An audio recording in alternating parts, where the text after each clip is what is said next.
our great chief and commander, is putting a stamp on the fulfillment, a special tribute to our men and women in uniform pertaining to the ending, the final chapter of the 75th anniversary of World War II, which is today, September the 2nd.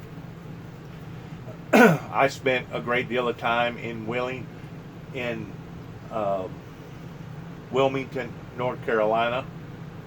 I spent more time in Charlotte, North Carolina, where all the NASCAR drivers are. But Wilmington, North Carolina is a pleasant East Coast town that supports military pertaining to their patriotism, probably more so than any other place that I've ever been. In other words, whenever I was out on the beaches of Wilmington the weekend that I was there, of course it's an old fishing refuge, just north from there is where one of the big major posts are there in North Carolina. And I couldn't even begin to tell you how many young men and women that I talked to that was a supreme supporter of patriotism duties. Whenever it comes to North Carolina sacrificed tremendously during the Civil War.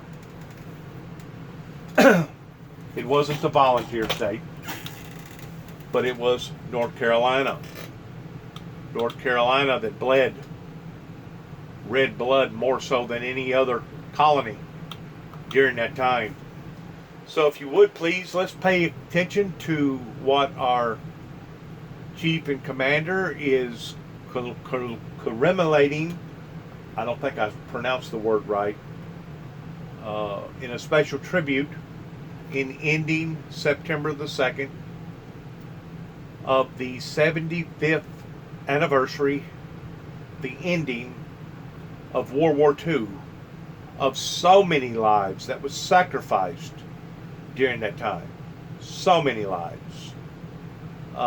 Let's listen to what our chief and commander has to say in honor of our fallen, in honor of our brave men and women in uniform. Please listen. Donald Trump is speaking right now in Wilmington, North Carolina, talking about how he's going to designate the city as a World War II heritage site. Let's listen. A World War II heritage site. That is saying something. That's like bringing a museum into that area that commemorates that event. That is saying something about Wilmington, North Carolina.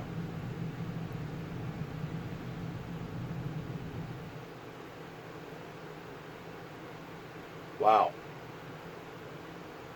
I had to think that one through for a second. That's a big deal. USS Missouri in Tokyo Bay. VJ Day marked the end of the deadliest conflict in human history and the ultimate triumph of American freedom. It was a big day. It was a great triumph, a great country, and our country is greater than ever before. That's what's happening, and that's what it is. With a greater military than we've ever had before.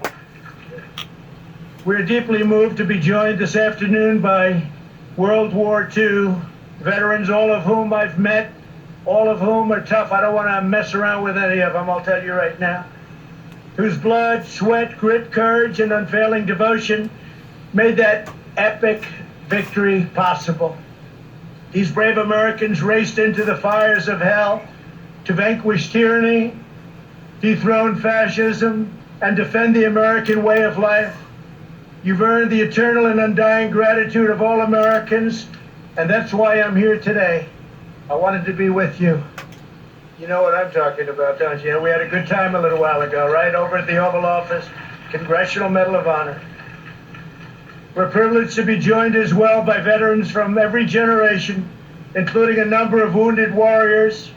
We stand in awe of your service. I can say that. So respected, so loved. We are in awe.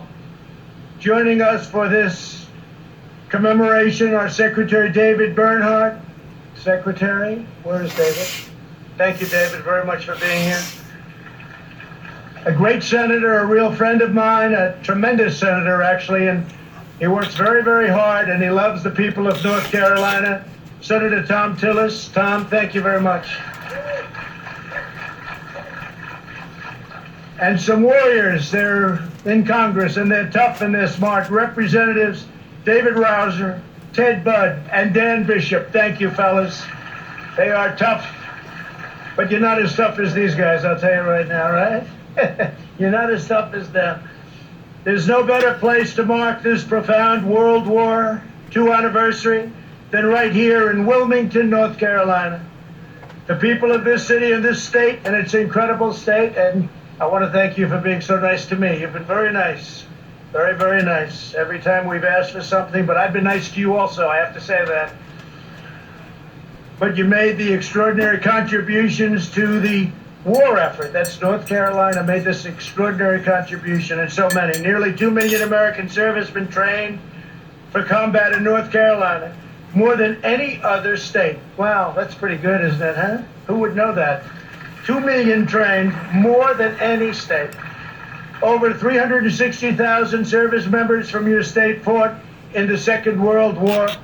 They battled on the cliffs of Normandy, over the skies of Africa, and in the deep waters of the Pacific.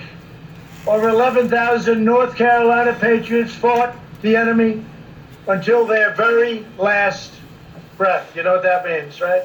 Think of that, 11,000 died in the war. We want to thank you, boy.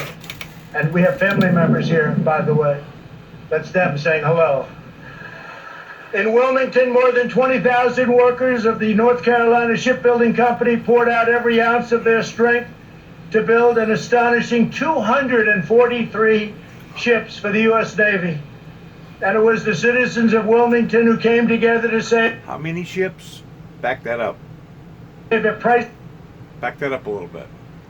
...of their strength to build an astonishing 243 ships for the U.S. 243 ships. Wow.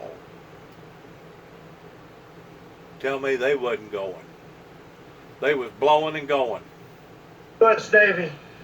And it was the citizens of Wilmington who came together to save a priceless artifact of American history, the glorious battleship behind me, the USS North Carolina. And that is some powerful and beautiful ship coming in. We got plenty of televisions on Air Force One, and they showed it in prime time in the 40s. And they showed that ship, and I'll tell you, I shouldn't say this, they don't make them that way anymore. They really don't. What a beautiful ship. During World War II, this magnificent ship...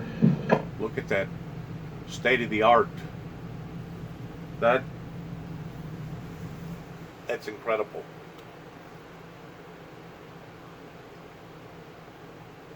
There ain't no telling what it costs to build something like that today.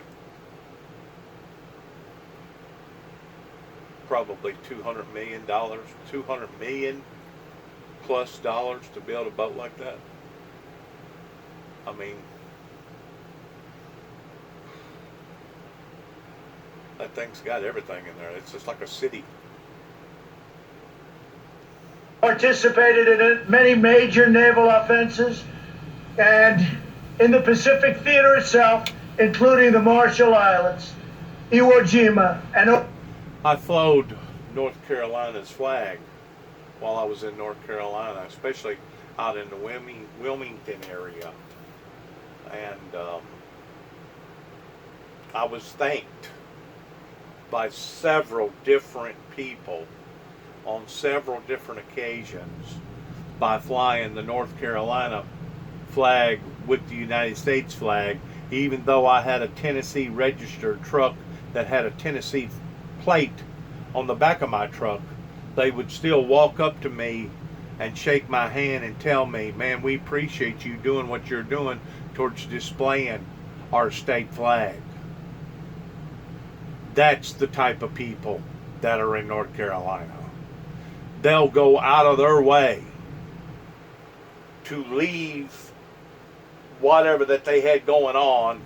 Doesn't matter if it was ordering a hamburger or fixing to go down to the clothing store and get a piece of material for their wife.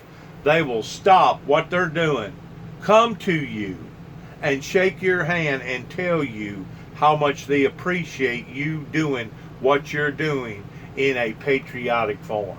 I couldn't tell you the amount of times that I had people do that whenever I was flying their flag out there in Wilmington and also in the Charlotte area. I couldn't tell you the amount of times that happened. Again and again and again. A completely different group of people in comparison to the people all over this great nation. And I'm not degrading our other patriots in other parts of the country, but what I'm saying is their patriotism in North Carolina shined. It shined, and it shined bright.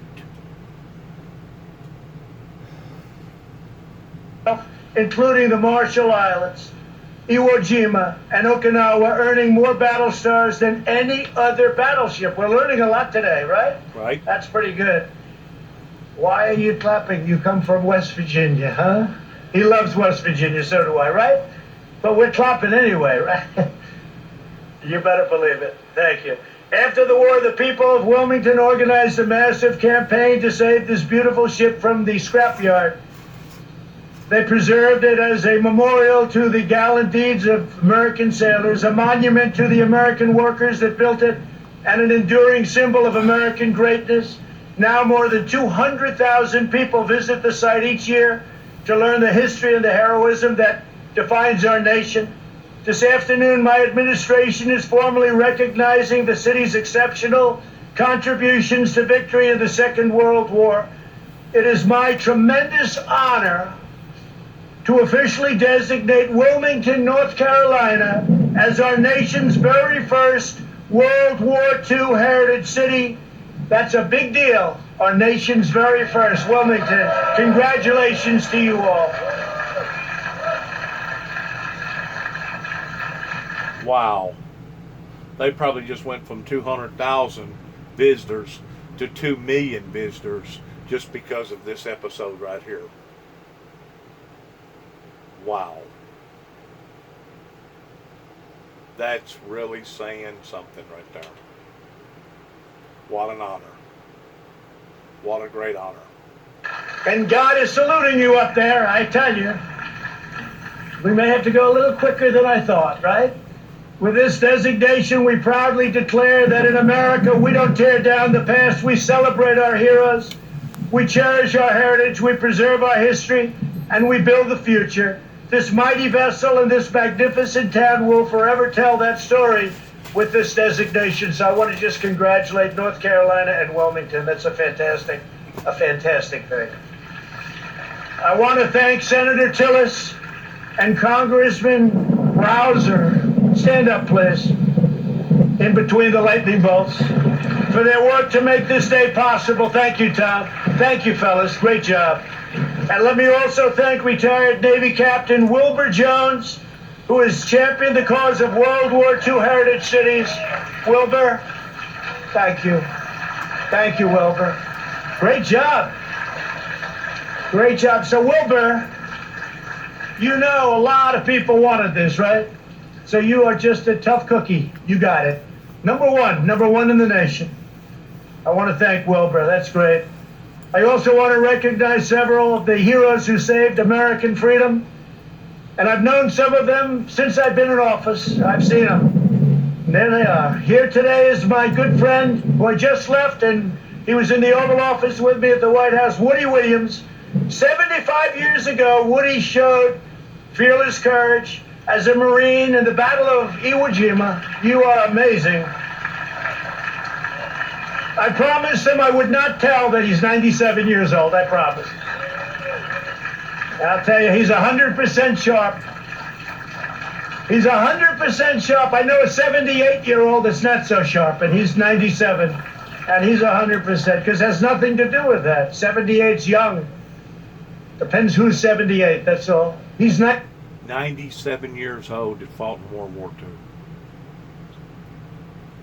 That's beginning to be one of the rarest of the rarities of anybody that's still living that fought in World War II. Amazing. 97. I said, man, you are something. And physically in great shape. He braved a torrent of hostile fire while destroying one enemy machine gun position after another, knocked them out one after one for his daring actions. President Truman, think of that, awarded Woody the Congressional Medal of Honor, the highest in our land. Wow. Woody, congratulations. You inspire us all. It was great to have you on Air Force One.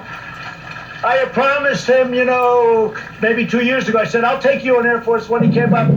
He's very aggressive. He said, I'd like to fly on Air Force One. I said, I'll do it. And today we did it, right? We got it done. Thanks, Woody. Great job. Also joining us today is Paul Phillips, a veteran of World War II, Korea, and Vietnam. During the Second World War, Paul proudly served on the USS North Carolina in the Pacific Theater. At 93 years old, he has returned today to visit the ship upon which he so nobly served. He's a tremendous man. Paul, it's our honor to have you with us. Please, Paul, stand up. Thank you, Paul. Thank you. Perfect. Thank you, Paul. Great job, Paul. Appreciate it. Here as well is Army veteran Greg Melikian.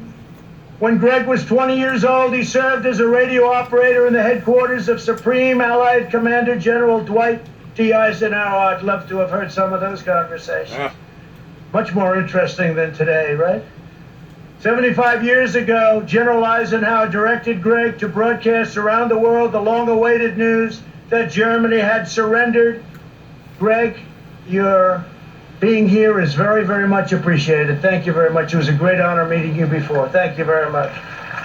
Very, very great honor. Our task today is to pass on to the next generation the blessings of liberty that you fought for and that you bled for. All for security. You wanted to secure our future. You wanted to praise and raise our flag, and you did that. You raise our flag, and you stand proud, and you stand tall. And we're doing it in our nation, too. Almost everyone. Every once in a while, you see somebody not do it. We don't like it when they don't do it, do we? We don't like it. I want to just thank you. Fantastic job. American warriors did not defeat fascism and oppression overseas only to watch our freedoms be trampled by violent mobs here at home. We stopped those violent mobs very easily. All they have to do is say, please come in, Mr. President. We'll have it done in 1 hour. Please come in. It's one of the great, to me, just incredible that they don't immediately, they just, as you know, at Portland, the mayor last night, he was raided. His home was raided. He was thrown out of his home. And then he'll stand up and he'll fight for these people. These people only know one thing, and that's strength. That's all they know, strength. And we have strength. For the sake of all Americans, we must uphold the rule of law and defend the American dream for every child in our land. We must teach our children that America is the land of heroes, like you. You're heroes. You know that, right, Woody? You're heroes. Absolutely. You're great, great men. Absolutely. Great men. Better believe it. We're not ashamed in America. We're not ashamed of anything. I signed a very important edict recently. 3 months ago, they were ripping down statues. I said, you can rip them down, but you're going to serve 10 years in jail if you do. And as soon as I did that, incredibly, you haven't heard about statues coming down, have you? Statues are monuments.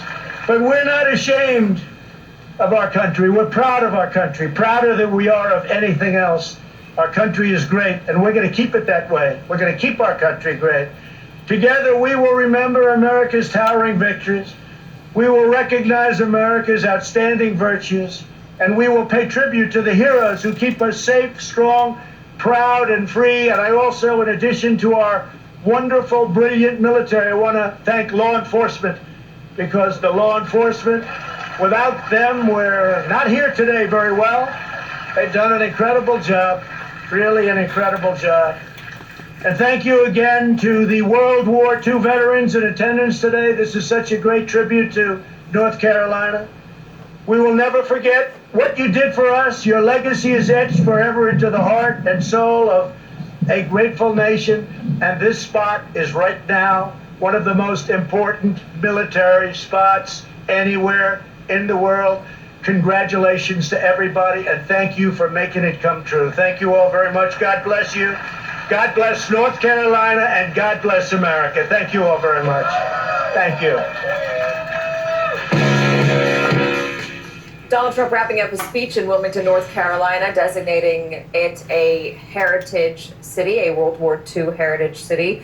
You heard him just for a moment there go off script and talk about two of the things that he's been punching with his campaign: violent mobs and tearing down memorials. With me now is former DHS Secretary during the Obama administration, Jay Johnson. Jay, glad you're here with us. The president is painting a picture of the country as being on fire, that there are violent mobs overtaking all of the cities. I certainly can walk outside here in New York City and not be overtaken by a violent mob. I can go to the playground with my son and it's fine. But he is showing these images, and he is going to these sites and not addressing the underlying racial context of what's happening, instead addressing the aftermath of what is happening at night, not amongst the peaceful protesters. He also brought Chad Wolf with him to Wisconsin, who is the current acting DHS secretary. What's your take on all of this? Where do I start? Katie, I'm a student of history, so I always look for parallels and contrasts in history. Imagine it in March 1965, right after Bloody Sunday on the Edmund Pettus Bridge, if instead of going to a joint session of Congress and saying, "We shall overcome," Lyndon Johnson, a white Southerner, had gone to Selma and met only with the Alabama State Police and Governor Wallace, and didn't take the time to meet with the marchers to understand their cause. And I'm afraid that yesterday in Kenosha was the equivalent of that. The president did not take the time to meet with the family of Jacob Blake, and he's in full campaign mode, appealing to his base. And aspects of this obviously are appealing to white fear, and it's very disappointing and it's very disheartening. Does anybody really think that President Trump cares more about public safety in Kenosha, Wisconsin, than does the mayor of Kenosha or the governor of Wisconsin? And so a lot of this talk about bringing in federal law enforcement without a request from the governor or the mayor, I think is campaign talk. Jay, I want to ask you about what the administration is addressing in terms of extremism. Yesterday, the president... It must not be too much campaign talk, because he gave, I think in total, right at $50 million to various people and to various organizations in the great state of Wisconsin. Must not be too much campaign talk if you're going to commit as a president that this is what we're going to do for the people in Wisconsin. That ain't campaign talk. That's an actual event in regards to what went on up there. And there's no doubt, don't get me wrong, any police officer that shoots somebody 7 times in the back should be evaluated, and I personally believe charged with attempted murder. Because it was obvious by everything that everybody's seen that neither officer that was bird dogging this guy into his own automobile while he had 3 children sitting in the back seat, it was very obvious that these officers' lives was not in peril, that they was not in dire danger. And for somebody to shoot somebody in the back would be the same thing as shooting somebody in the chest or shooting somebody in the head. It'd be different if he was shooting him in the foot or shooting him in the leg. I've already brought this out before in some of my discussions. But the fact of the matter is, Donald Trump did not just go up there on a campaign slogan. He went up there to help those people. The same thing as Red Cross or FEMA or some other well-known organization that is there to help. So I do give Donald Trump 2 thumbs up in what he done yesterday up in Wisconsin, not but about, give or take, about 30, 40, 50 miles from where my cousin lives. Jim Boy.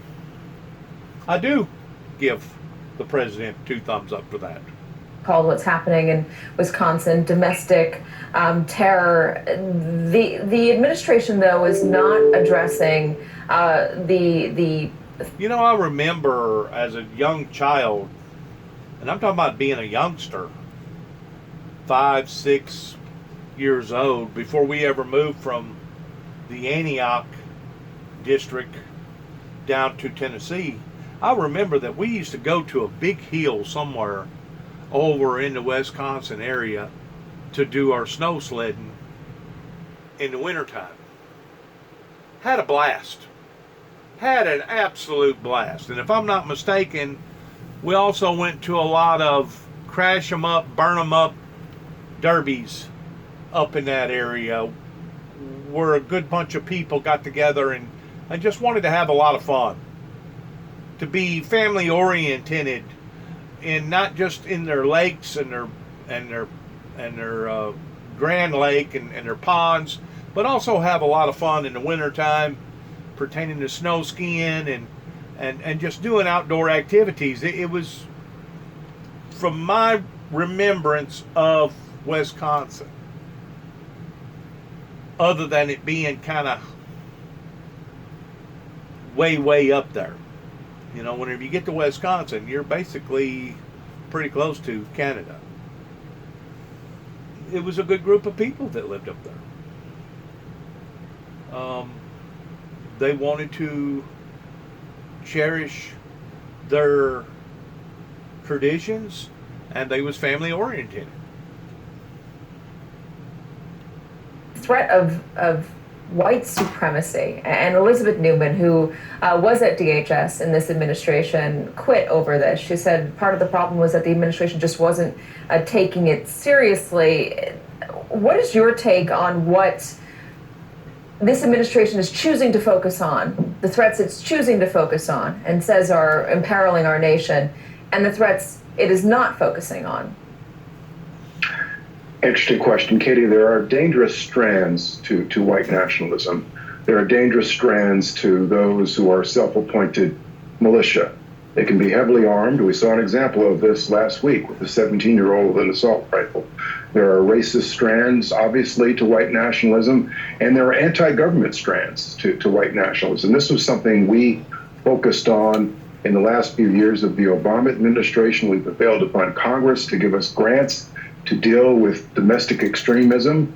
And within this administration, I know that Acting Secretary Kevin McAleenan, who preceded Trad Wolf, wanted to try to focus on this issue and was bringing everybody around within DHS and the administration to finally rededicating themselves dealing with this. But then Kevin resigned, and we are where we are now. This is something that is very serious and has to be addressed. What about the news today about the Russian election threats, Facebook and Twitter and social media? What should we be concerned about? Katie, this is an ongoing information op directed against the American people in the midst of this presidential campaign. The American people have a right to know what the Russians are doing. They have a right to know what our government knows about the campaign that is being directed against them to influence their minds, to influence their votes. And I believe that the American people, through their elected representatives in Congress, should demand hearings on this. And the intelligence community, I know from personal experience, if they really want to, can make public hearings happen. So now is not the time to bury intelligence reports on this ongoing threat, and do our best to bring the information forth, declassify what we can, and inform the American public exactly what is being done to try to influence their thinking. And how the president might be echoing that rhetoric and what we're seeing from them. Former DHS Secretary Jay Johnson, thank you so much for joining us today. Thanks, Sorry Katie. it was a bit truncated. We had two live events. Joe Biden heads to Kenosha tomorrow for a panel on racial justice focused on community healing. Why is now the right time for you to go to Kenosha, and what do you hope to accomplish there? We got to heal. We got to put things together, bring people together. And so my purpose in going will be to do just that, to be a positive influence on what's going on, talk about what need be done. It will also be his campaign's chance to address President Trump's law and order messaging head on with a side-by-side comparison. On the president's trip to Kenosha yesterday, Trump repeatedly dodged any sort of discussion on structural racism. Remember, that's what's underlying everything we're seeing right now. Instead, he kept the discourse within his comfort zone by wedging his tough on crime stance whenever and wherever possible. NBC News national political reporter Shaquille Brewster remains in Kenosha, Wisconsin for us. So, Shaq, what can you tell us about the anticipation for Joe Biden? Well, Katie, it depends on kind of where you stand on the political spectrum. Of course, just like with President Trump's trip, if you support the vice president, then you are happy that he is coming. I spoke to a lady that said it's good that to hear people from both sides. In grace, how sweet. The makers of El Mirage should be held responsible, and we're representing people. Indignation, which she exhibited just hours after this hair salon visit on MSN. Look. We're going to leave it there as we're getting ready to shut the opportunity of honoring our World War II veterans, our heroes that are still living, as well as honoring those who are dead.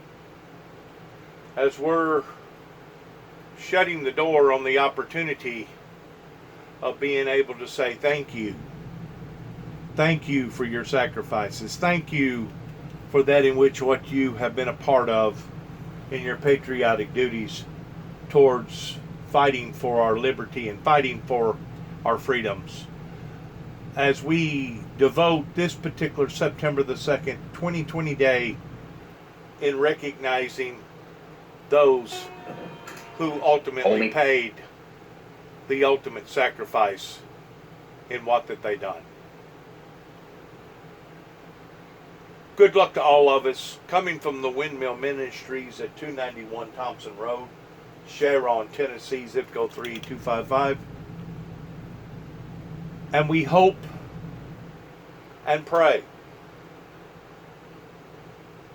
that we will never have to exert that type of energy, that type of force, just to be able to combat an enemy that is trying to bring harm and hurt to the American land.